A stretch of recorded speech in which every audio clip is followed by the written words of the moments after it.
Since I had some pretty good response for the first test video, we'll do test 2. It's not as windy today, and I'm sitting in a different spot. The cherry blossom bush is leafing out nicely. Thought I'd come back here so y'all could see the back end of the yard a little better.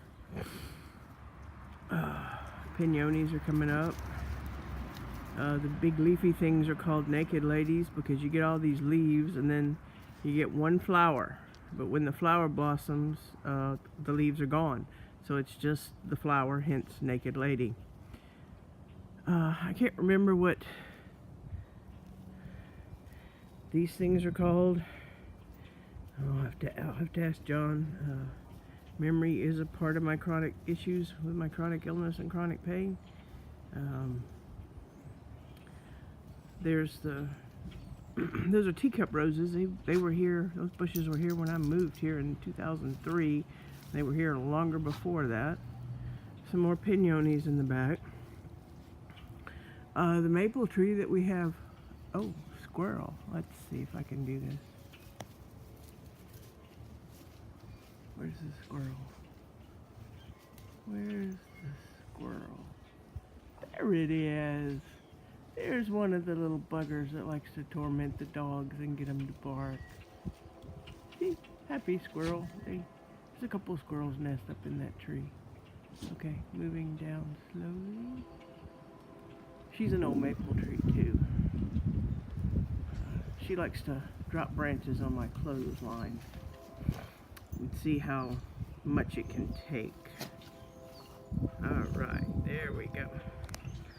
That is a outdoor altar that I made ages ago, when Bob was still living next door. Never used it because, you know, didn't want the neighbor issues. Over here we have more pinones, and I might can zoom in where you can see some blackberry bushes, maybe not bushes but vines.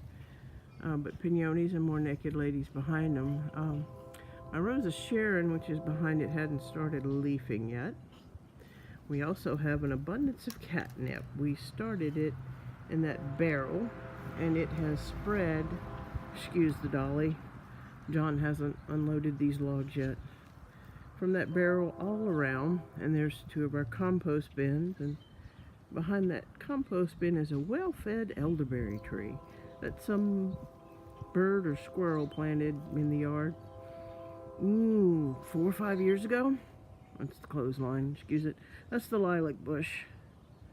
So, alright, coming back around where I'm not twisting so much.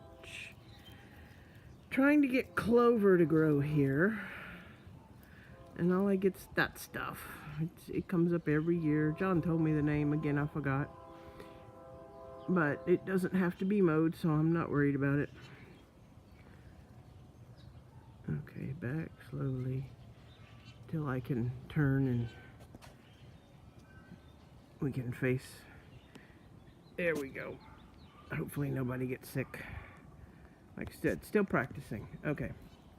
I don't know what these yellows. I'm not good at flowers and remembering names, but I enjoy it. I enjoy watching the bees and butterfly enjoy the yard, and eventually my they're called harebells. They'll show up. They're little lavender flowers that grow upside down. They're absolutely adorable. But this is my yard. Let's see if I can get it still and still talk. There we go. And you can see the dogs. Jinx is the black dog. Marcy is the fuzzy white and tan dog. Eating on the green stuff to throw up in the house for me. Thanks. But this is my yard that I enjoy. That is permaculture in a way. What was here when I moved in is basically still here. I added some more while I was still physically able. But John has added more stuff. My neighbor John that takes care of the yard, he has a landscape business. And I've introduced him to some of my weird permaculture concepts.